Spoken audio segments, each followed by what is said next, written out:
And I want to ask a couple of questions. Are they continuing to lie about the mandate? They're lying. Yes. Are they lying about the meaning of the mandate? They're lying. Yes. Are they lying about the impact of the mandate? Yes. They're lying.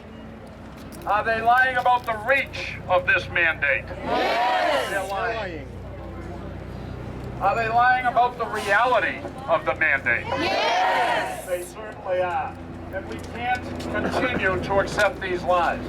You know, the media, and Jim can attest to this certainly, the media enablers have tried time and again to cover up these lies. And they've perpetuated their own, as a matter of fact. And I'd ask a few questions relative to the media's participation. Because, see, they've said that all of us out here to stand up for religious freedom is really a war on women. Are they lying? Yes, they're lying. They say that all of us standing out here is in reality a war on women's health. They're lying. They also say, and they've spun it, that us standing out here is all about being against contraception, and they're lying. They've spun that we are out trying to force our religious beliefs on others, and they're lying. You know, this is actually a fight for the very soul of this nation. It's a fight to preserve, to protect, to defend our constitutional right of freedom of religion. You know, you can go all the way back from the time 236 years ago that this great nation was founded, and every single president throughout our history has encouraged us, has challenged us, has admonished us to make sure that we stand up for our individual freedoms, especially the freedom of religion. Right. Yes. Every president but one. A number of those presidents, in fact, commented at some length. George Washington told us that every man ought to be protected in worshiping the deity according to the dictates of his own conscience. Thomas Jefferson, he saw that the government was interdicted by the Constitution from meddling with religious institutions, their doctrines, their disciplines, or their exercises. Right. James Madison, President James Madison, said that he warned us that the least interference of government is the most flagrant usurpation of the freedom of religion. Right. Ulysses S. Grant told us to declare church and state separate, but free in their own spheres. Right. John F. Kennedy, our own John F. Kennedy, who spoke in that building across the street on countless occasions. John F. Kennedy believed in America where religious liberty was so indivisible that an attack against one religion was an attack against all religions. Right. In that same vein, the great Dr. Martin Luther King said that justice is indivisible, and an attack on justice, I would submit freedom as well, anywhere is an attack on justice, and I would insert freedom everywhere. Right. Abraham Lincoln, he cautioned us that if we destroy the spirit of love of liberty, which God has implanted in each and every one of us, we will have already planted the seeds of despotism at our own doors. We will have lost the genius of our own independence, and we will have become subject to the first coming tyrant who rises up among us. I would submit, we know who that current cutting tyrant is. Yes. And I think he's residing at 1600 Pennsylvania Avenue. Right. Right.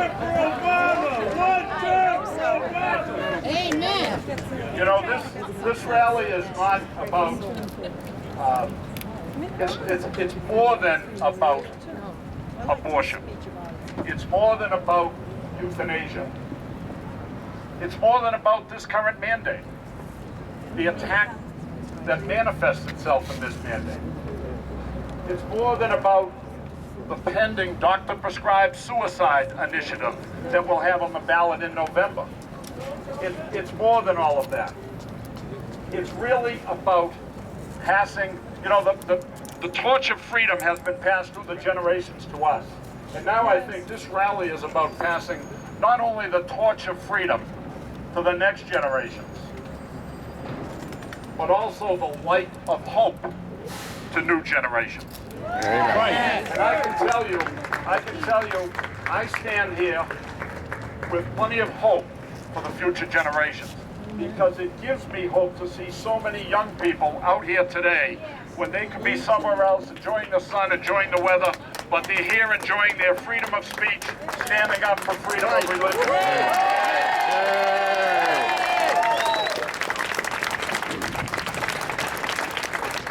I really just want to share one more thought with you. I said I have the hope because of the youth here. When I look at my grandkids' eyes, I have hope. When I look at all of you here, I have hope. And I know because of our faith equals hope. And when you look at that in its totality, and you understand what President John Adams told us, which was, no democracy has ever not committed suicide. When you think about that, democracies have always committed suicide. Let us swear today not to let this last great hope for mankind, this democracy, commit suicide.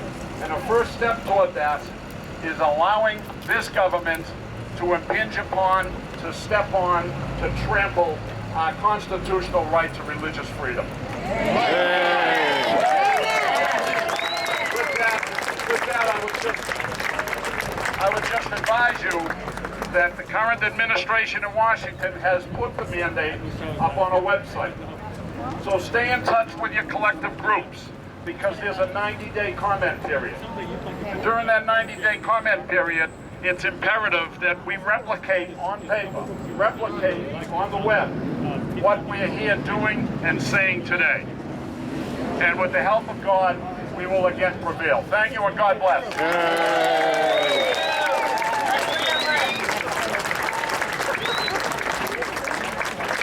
I have to honestly thank Ed Shanahan, Ann Fox, and the entire staff over at Mass Citizens for Life, because they really did their best in the past 48 hours to make sure that everyone was aware that this was taking place. So thank you, Ed, and please take that back.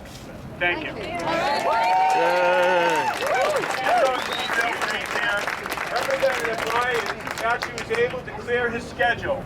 He was the person that I had at the end of the schedule that was trying to clear his schedule to be able to get over here and spend a few minutes. And I'm going to tell you why.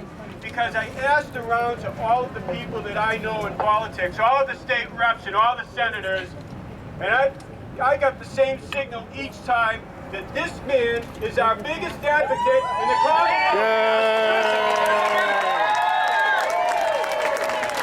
Without further ado, Representative Jim Lyons.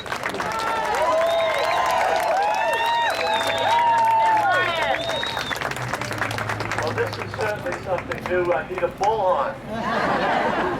My boys say I usually don't need one. Well, just following up on the theme of Ed Shanahan, folks.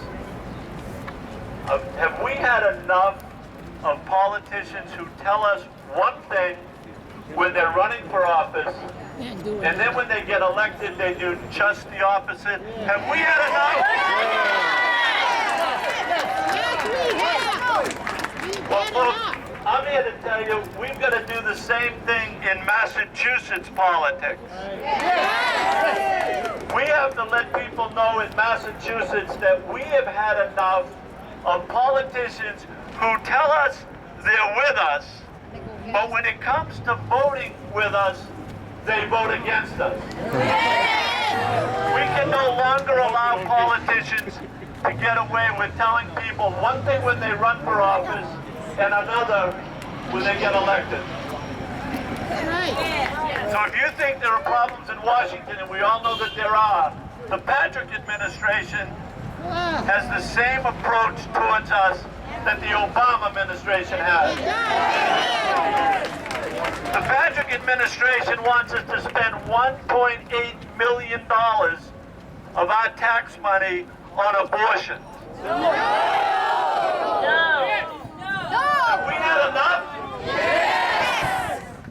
The Patrick administration wants us to spend $4.6 million on comprehensive family planning. Yet when you ask them if the pro-life plank is part of comprehensive family planning, they will tell you no. Have we had enough? Yeah! Folks, I'm only going to say one more thing. Massachusetts is where our country began. We have an obligation in Massachusetts to stand up for religious freedom. And we have a responsibility to elect people who stand with us. Amen. Our goal, folks, is to hold our elected officials accountable. When they look you in the eye and they tell you they're with you, you make sure that they're with you. Have we had enough, folks? Yeah!